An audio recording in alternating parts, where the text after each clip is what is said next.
is writing skills and visual skills. Those are the two things because they're going to be intertwined and linked. And people who can write well are going to do well. That's the biggest thing I see lacking in most of the people that I hire is their ability to write well. The other thing is visual communications because it's going to be much more visual in the future because now everybody's got video cameras and there's going to be a lot more content that's going to be delivered with that that'll be tied to the written. And acquiring some technical knowledge is good, but remember, I'll give you an example. I had worked with a company years ago. The chief technology officer came to me and said, I've written some of the greatest software in the world. And he says, you wouldn't have a job if I didn't write this great software. And I turned to him and said, well, you wouldn't have a job if I didn't sell it and market it. And so it's going to have both, and it's a blend of both in order to work. The tech folks aren't going to outweigh the communications folks. Communications folks won't outweigh the tech. It's going to be a great balance.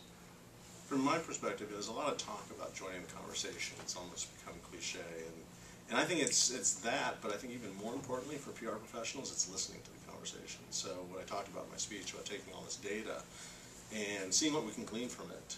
Oftentimes when I talk to my clients, and it can be an online marketer, it could be a product marketer, or somebody in PR, oftentimes they come with some baggage to the conversation. They have their own preconceived notions as to how the conversation actually is being framed, what terms people use, but when you look at the actual data, oftentimes you see a delta, a difference between how people are actually talking and what you believe them to say.